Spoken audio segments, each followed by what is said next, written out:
최근 국내의 정세가 매우 민감하게 흘러가고 있습니다. 이로 인해 기업과 국민들의 불안감도 커져가고 있는데요.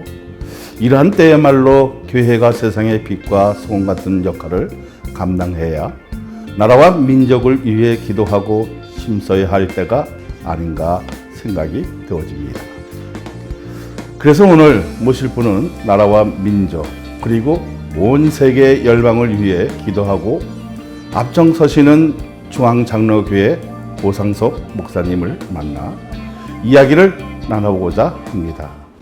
목사님 안녕하세요. 안녕하세요. 네. 목사님. 목사님 만나보니까 이게 이게 등치도 좀 크시고 또 이렇게 해서 지금 마음도 도량도 이렇게 굉장히 넓고 태평양적인 게 이제 보이시는데요. 그렇죠. 그렇게 보여요. 그리고 이 교회 와 보니까 참 목회를 참 잘하시구나 이렇게 느껴져요. 목사님께서는 40년의 그 역사를 지닌 중앙장로교회를 섬기고 계신다고 들었습니다. 볼문지에서 예배를 드리면서 시작했던 중앙장로교회가 지금 강주시에서 구원의 방지 역할을 하며 지역 사회에 그 큰 힘이 되고 있다고 들었습니다. 중앙장로교회의 역사와 그 가치에 대해서 말씀 부탁드립니다. 저희 교회는 1980년 3월 2일 날 개척이 된 교회입니다.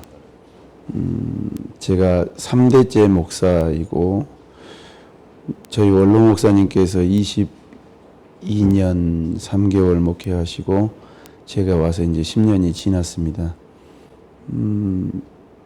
여러 면에서 보시면 알겠지만 예수님께서 행하셨던 일을 행하는 교회로 주제를 삼고 그 뜻대로 열매 맺기 위해서 최선을 다하는 그런 교회입니다. 목사님이 이제 이렇게 이제 3대째 오셔갖고 이제 10년이 이제 지났으면 이제 한 번에 그 강선도 변했다 하는데 교회가 좀 그래도 많이 이게 발전되고 변모된 그 모습이 보이지 않나 이렇게 이제 생각이 되어지고요. 또 아까 보니까 어떤 복지 사업도 이게 하시는 것 같아요. 지역 교회이기 때문에 저는 항상 교회가 이 지역 사회와 함께 가야 된다라는 의식을 가지고 있습니다. 그리고 교인들도 특권 의식이나 권위 의식보다는 지역 사회에 녹아들면서 정말 교회에 올 때는 성도이지만 지역에 돌아가면 그들과 똑같은 서민으로 같이 생활하는 그런 모습들을 추구하고 저도 아름답게 보고 저도 그렇게 살려고 애를 쓰고 있습니다. 그렇습니까? 또 그렇게 열심히 이제 목회하는 모습을 보니까 마음이 이렇게 뭐랄까 따뜻하고 이렇게 좀 넉넉한 마음들을 가질 수 있는 어떤 계기가 아닐까 이렇게 되어지고요. 목사님 정말 예수님께서 하셨던 일을 전하기 위해 노력하는 그 교회라고 보여지는데요. 사실 그 중앙장로교회가 이렇게 그 성장하고 발전하게 된 것은 성도님들의 피와 땀이 있지만 목사님의 그 목회 신념과 비전 또한 한몫을 했을 것 같은데요.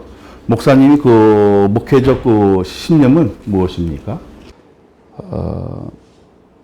저는 하나님이 저와 우리 교회의 왕이시고 주인이시라고 생각을 합니다. 저도 처음 부임했을 때는 분위기도 좋고 숫자적인 것이나 재정적인 것이 늘어가기 때문에 그것이 저의 어떤 공로가 있는 것으로 생각했는데 최근에 와서 더 뼈저리게 느끼는 것은 철저하게 저는 심부름꾼이고 또 하나님께서 우리 교회와 또 저와 우리 성도들의 주인이시고 왕이시다라는 것을 절절하게 느끼고 생활하고 있습니다.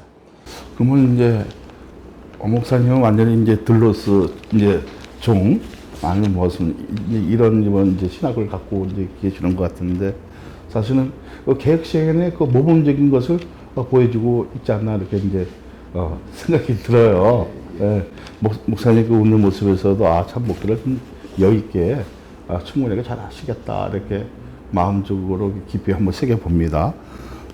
목사님 그 중앙장로교회 그 국의 그 비전문을 보면 전도에 그 힘쓰는 교회, 민족의 흐름과 동 현대사에서 경험했던 아픔을 위해 기도하는 교회라는 특색이 드러나는데요. 사실 최근에 그 정세가 많이 어렵고 혼란스럽지 않습니까? 이러한 때에 그 교회가 민족과 나라를 위해 비전을 삼고 이를 기도해 나간다는 것은 매우 중요한 일이라고 생각이 되어지는데요. 목사님, 여기에 대해서는 좀 어떻게 생각하십니까? 지금 우리가 살고 있는 시대가 포스트 모더니즘 시대라고 합니다. 절대 진리나 또 절대 가치가 없는 이 시대에 교회가 저는 철저하게 교회여야만 한다라는 생각을 갖고 있습니다. 말씀, 기도, 전도, 섬김 그런 본질적인 문제를 세속화해서는 안 된다라는 생각을 가지고 있고 도리어 이런 상황일수록 더 목회자와 교인과 교회의 역할은 흔들려서는 안 된다라는 생각을 가지고 세속화되지 않기 위해서 최선을 다하고 있습니다. 그리고 그 문제들을 놓고 교인들과 더불어서 같이 고민하고 기도하고 있습니다. 원래 그 신앙의 그 본질을 말씀 토대로 위에 놓고 이렇게 그 성도들과 같이 이렇게 한다는 것은 매우 중요한 일이잖아요. 근데 이렇게 그 국외의 비전을 두고 어떤 그 특색을 가지고 이렇게 그 신앙적이나 목회적이나 신학적인 그 모든 문제들이 그 하는 것을 보면 교회의 어떤 그 특색을 갖고 있다 이렇게 이제 생각이 되어지는데요. 거기에 대해서도 좀 저는 인터뷰를 준비하면서 제가 생각을 해봤더니 1년 12달 중에 8달 가까이를 전도를 하는 교회더라고요. 봄에 출발해서 수련회 전까지 전도하고 또 한더위가 가시면 또 연말 준비하기 전까지 전도하는 교회고 전도하다 보면 기도하게 되고 또 기도뿐만 아니라 전도에 수반되어야 되는 것이 복음의 핵심 우리 주님이기 때문에 그 주님을 증거하기 위해서 말씀도 그렇고 성도들도 말씀으로 복음으로 무장되어야 되는 것이 교회의 특징으로 점점 선명하게 자리 잡아간다고 생각을 하고 있습니다. 목사님이 이제 전도하는 게 이제 뭐 교회의 사명이고 뭐 크리스찬들에게는 사명이잖아요. 근데 요즘 그 전도하기가 굉장히 어렵다고 이제 사람들이 다 그래요. 근데 목사님 교회에서는 어떻게 해요? 우리 교회는 어떤 테크닉이 아니고 순수한 복음 전도 방법으로 합니다.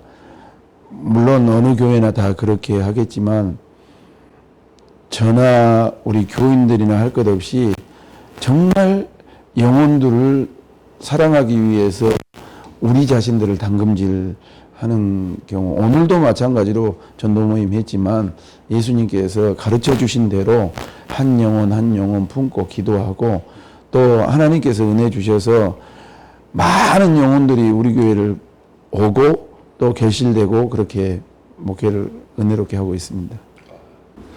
너무 감사한 일입니다. 목사님, 그 앞서 그 말씀 이제 들었다시피 중앙장로교회 그 가장 큰 자랑거리 중 하나가 전도라고 들었습니다. 그럼 적극적인 그 복음 전파를 통해 전도 사역을 꾸준히 해오고 계셨다고 들었는데요. 특히 잔칫날이라는 그 타이틀을 가지고 이루어지는 그 중앙장로교회 연중 전도 사역은 지역의 그 잔칫날 될 정도로 큰 수확을 거두고 있다고 들었습니다. 여기에 대해서도 좀 말씀을 부탁드립니다. 영혼을 구원하는 것은 기쁨입니다. 그리고 이 지역사회를 살리는 것이고 또한 우리 성도들의 사명이고 목회자들의 사명이기 때문에 잔칫날이라는 생각을 가지고 초청하고 뛰어다니고 준비하고 그렇습니다. 우리는 전도하는 부분에 있어서는 조금 이 시대 교회들에게 죄송하지만 너무너무 많은 영혼들을 하나님이 보내주십니다. 도리어 정착시키고 그분들을 양육하는 것에 우리가 더 매진해야 되겠다라는 생각을 갖고 또 제가 부임해서 한 8년 차까지는 동원 전도도 그렇고 관계 전도도 같이 있습니다. 그런데 한 2년 전부터는 이제는 완전히 바꾸어서 동원하는 전도는 지양하자. 그리고 1대1로 다 관계 전도를 통해서 한 분이라도 더 정착시키자라는 그런 목표나 또 주제를 가지고 교인들과 같이 기도하며 실천하는데, 그것 또한 감사하게 관계 전도를만을 해도 동원 전도하는 것만큼이나 성도님들이 섬겨주시고 또 정착되는 것을 체험하고 살고 있습니다. 네, 목사님 그 특색을 갖고 이제 이렇게 이제 전도를 하시는 거잖아요. 근데 그 전도 이제 그 가운데서도 기억나는 일이 있을 것 같아요. 이거는 진짜 이게 어떤 뭐 감동을 줬든지 아니면 그분이 서로가 감동 준 그 부분이 있을 것 같은데요. 제가 부임해서 2년 차 때인가 일 겁니다.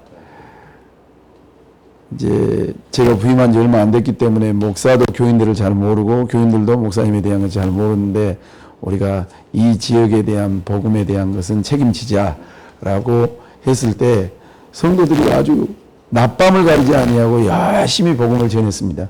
얼마나 새가족들이 많이 왔던지 우리 1층 로비에서부터 줄을 한 200m를 섰습니다. 등록하기 위해서. 그때 건너편에 있는 신천지 베드로 지파가 있는데 무슨 일이 난 줄 알고 한 30-40명 정도가 저 교회에 뭔 일이 났는지 이 궁금해서 영탐을 하러 올 정도로 우리가 열심히 전도했던 그 기억이 납니다. 지금도 그 열심은 성도님들이 가지고 있는 것을 저희들이 알고 경험하고 즐거워하고 있습니다. 그 중앙장로교가 이렇게 그 성장하게 된 그 발판에는 끊임없는 그 복음의 소리가 있었기에 가능했다고 보여지는데요. 목사님, 그 사실 교회가 이렇게 성장하고 발전하는 지금 있기까지 어려운 시절도 있었을 것 같은데요. 제가 목회하고 있는 이 지역은 지금 거리로 300m 앞에 신천지 베드로 지파가 있습니다. 전국에서 제일 크다고 들었습니다.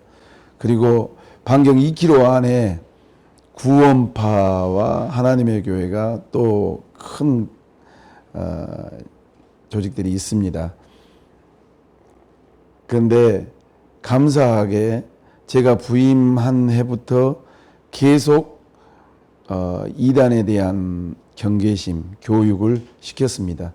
이제는 제가 말하지 않아도 교인들이 이단에 속해 있는 성도들을 제보하고 또 못 가도록 독려하고 또 교육이 있을 때 자발적으로 참여하여서 어린 아이들까지도 다 이렇게 교육이 돼 있고, 이제는 그런 부분보다는 성도들이 바른 복음 위에 서길 위해서 또 힘쓰는 것도 사실입니다.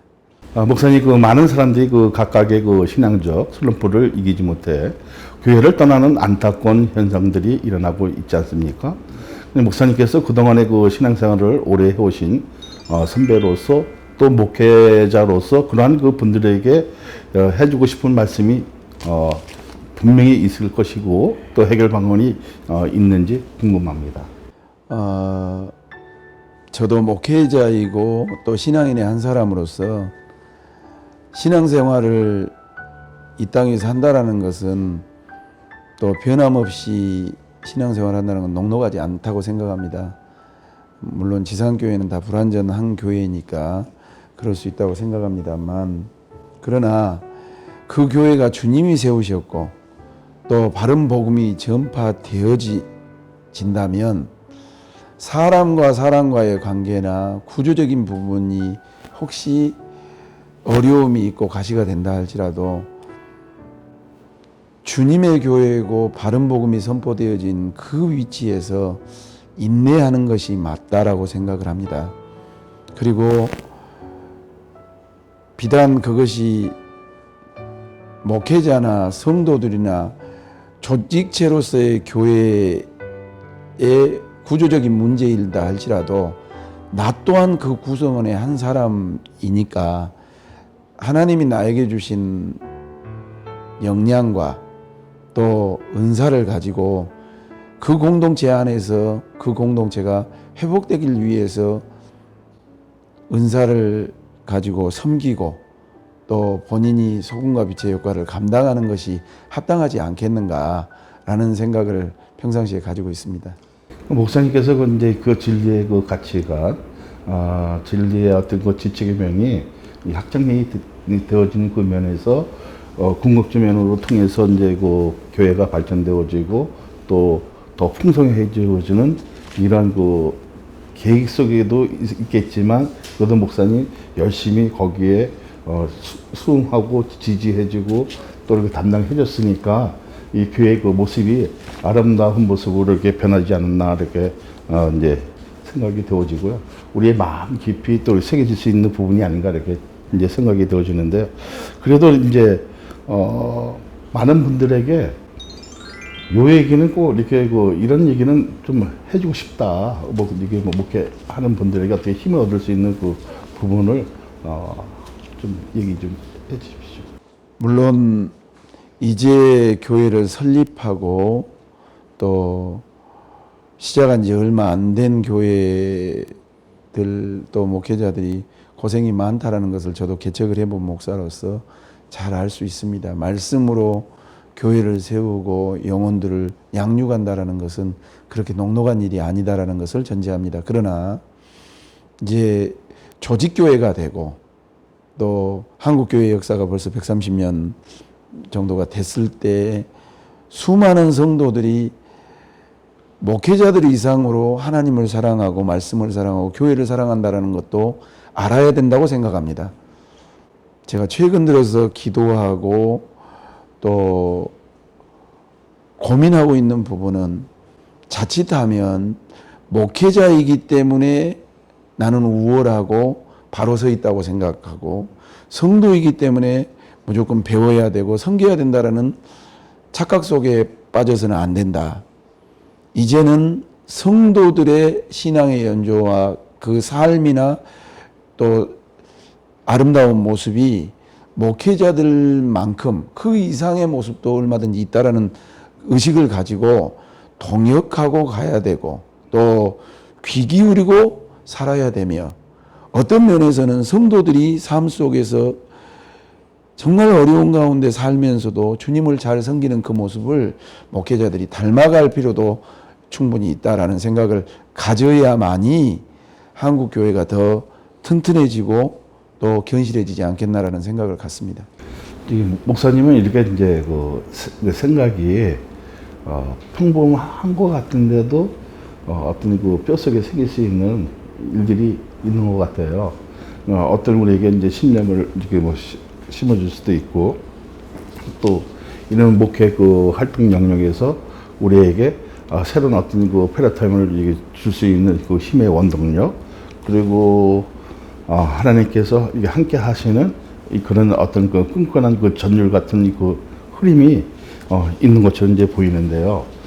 이게 목회하면서 멘토 분이 계시는 목사님이 있을 것 같아요. 다 어떤 분들 보면 다 나 여기에 모델이고 이렇게 멘토다. 그런 분은 제가 소강성 목사님한테 배웠고 또 받들어 섬겼으니까 소 목사님이 저의 목회 모델이고 또 멘토시죠. 그러니까 자주 바쁘신 분이라 연락을 못 드리지만 내가 목회 현장에서 이런 부분들이 문제라든지 또 숙제로 남아있을 때 어떻게 하셨을까 그런 생각을 가지면서 가르쳐 주셨던 또 행동하셨던 그런 부분들에 대해서 나도 접목해 보려고 애를 쓰는 편입니다. 저는 이렇게 생각해요. 근데 그분은 한국교회에서 이제 쓰시기 위해서 이렇게 뒤로 이제 감춰서 다시 이제 등화 확 비칠 수 있는 한국교회 같은 개혁 아니면 한국교회 연합 하는데 쓰임 받지 않을까 이런 생각을 갖고 있어요. 그리고 좀 다른 분들과는 좀 작은 거인이라고 이렇게 이제 생각되는 부분이 많이 있어요. 목회자 고상석의 앞으로의 목회 비전이나 계획이 있다면 어떤 것들이 있을까요? 하나님 앞에 부름을 받고 신학을 하고 또 목사가 되어서 목회하는 가운데 제 자신에게도 조금 세상적인 생각들이 있었던 것이 사실인 것 같습니다.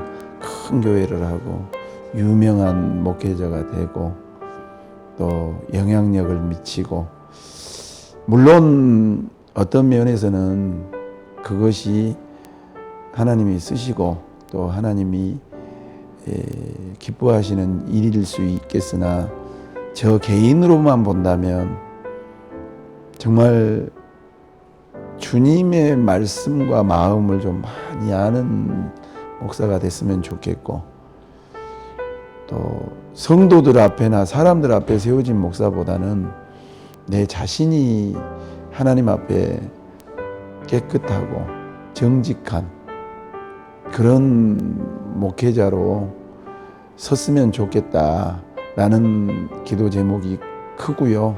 그렇게 내가 하나님 앞에 서 있다 보면 하나님께서 쓰시지 않겠는가라는 목표와 비전을 가지고 있습니다. 고 목사님의 그 비전을 보면 정직, 진실, 의로운, 그리고 바른, 고른, 이런 여러 가지의 이제 제시를 이제 하시는 것 같은데요. 그래도 이렇게 굳건하게 이제 서서 바른 길로 가고, 그리고 후배들을 위한, 또 후배들에게 좀 그래도 이제 앞으로 올라오는 그 후배들에게 존경받을 수 있는 대상, 또 한국교회 그 사이에 새로운 그 어떤 장을 세울 수 있는 그 발판이 되었으면 좋겠다, 이렇게 이제 생각되어지고요. 저는 이렇게 생각해요. 이제 고상석의 이름이 좀 한국교회사에 팍팍 새겨질 수 있는 그러한 일들이 생겨지면, 후배들이 이런 목사님 한번 우리도 닮아가 보자, 그런 그 발판이 되어줬으면 좋겠다, 이렇게 생각이 되어지고요. 이거는 내가 꼭 하고 싶은 얘기가 있는데, 이 한마디는 정말 이 시청하는 분이나 구독자분들에게 한번 신금을 줄 수 있다고 생각하는 부분이 있다면은 말씀해 주시죠. 특별한 것은 아니고요. 저희들을 가르쳐 주셨던, 저를 가르쳐 주셨던 교수님들이나 목회자들의 가르침이 맞았다라는 생각을 목회하면서 현장에서 많이 느끼고 삽니다. 그건 무엇이냐면, 내가 살면 교회가 죽고 내가 죽어야 교회가 산다라는 아사 교회 생이요 아생 교회 사라, 그 말씀이 나이가 들고 목회를 해가면 해갈수록 참 피부에 많이 와닿고 또 절절하게 동의가 되고, 그렇게 못하고 있는 내 모습이 너무 아프고, 그래서 최선을 다해서 큰 목표, 또 멀리 보이는 목표도 중요하지만 날마다 삶의 현장에서 또 강단에서 그 목표를 가지고 싸워야 되겠다, 노력해야 되겠다라는 생각을 갖고 살고 있습니다. 오늘 이게 그 말을 이렇게 하다 보니까 목사님의 그 시선에서 주님의 그 눈물 같은 그 디마의 현상을 볼 수 있다는 거, 그리고 이렇게 이제 앞으로 좋은 목회자로서의, 또 좋은 이제 교회에 이끌 수 있는 지도자로서의 그 후배들에게 좀 이렇게 뼈를 이게 파고들지는 않지만 그래도 이렇게 한마디를 좀 남겨줄 수 있는 부분이 있다. 제가 감히 그런 말 할 만한 자격은 못 되지만, 한다면 내가 죽어야 된다. 안 그러면 그것 때문에 많은 사람이 아프고 문제 생기고 또 그것 때문에 파장이 너무 클 수 있다. 그것을 잊어버리는 순간 그 현장이 하나님의 통치를 벗어난 현장이 될 수 있다는 것을 책임감을 가지고 살아야 된다는 것을 꼭 저도 그렇고 시청하시는 분들도 같이 새기고 시대의 사명을 감당했으면 좋겠다는 생각이 듭니다. 목사님, 이제 마지막으로 이제 성도님들이나 가족분들에게 이 방송을 시청하고 계신 시청자분들에게 꼭 얘기를 하실 말씀이 있을 것 같아요. 이 말씀을 부탁드립니다. 말세지마를 사는 성도로서 우리 주님의 말씀을 더 상기하고 붙잡아야 된다라고 생각을 합니다.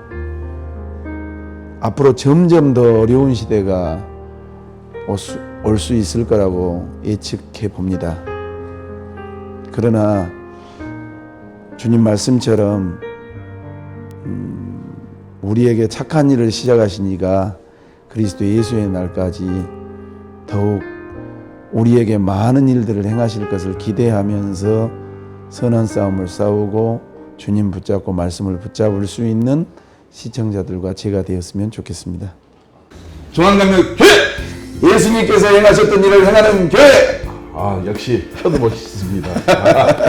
이렇게 말씀을 듣다 보니까 이제 감동도 되어지고요. 또 아주 감사한 일이다. 많은 그 시청자들에게 어떤 또 우리 청해에 있는 선하고 청해 회원 여러분들에게도 어떤 힘을 줄 수 있지 않을까 이제 생각이 되어지고요. 감사드립니다. 고맙습니다. 살다 보면 우리에겐 때론 어려운 일, 슬픈 일들이 매 순간순간마다 다가오는 것을 볼 수 있습니다. 그 어려움으로 인하여 우리는 낙심하기도 하고 넘어지기도 합니다. 그러나 우리가 쓰러져도 다시 일어날 수 있는 것은 끊임없이 우리를 감찰하시며 말씀을 통해 우리에게 호흡을 불어넣어 주시는 예수 그리스도, 바로 구주가 계시기 때문입니다. 잠시의 그 힘듦을 통해서 여호와의 이레를 알려주시는 예수 그리스도의 참된 사랑이 이 땅과 이 민족에 퍼지기를 바라며 유성원의 인터뷰는 오늘 여기서 마치겠습니다.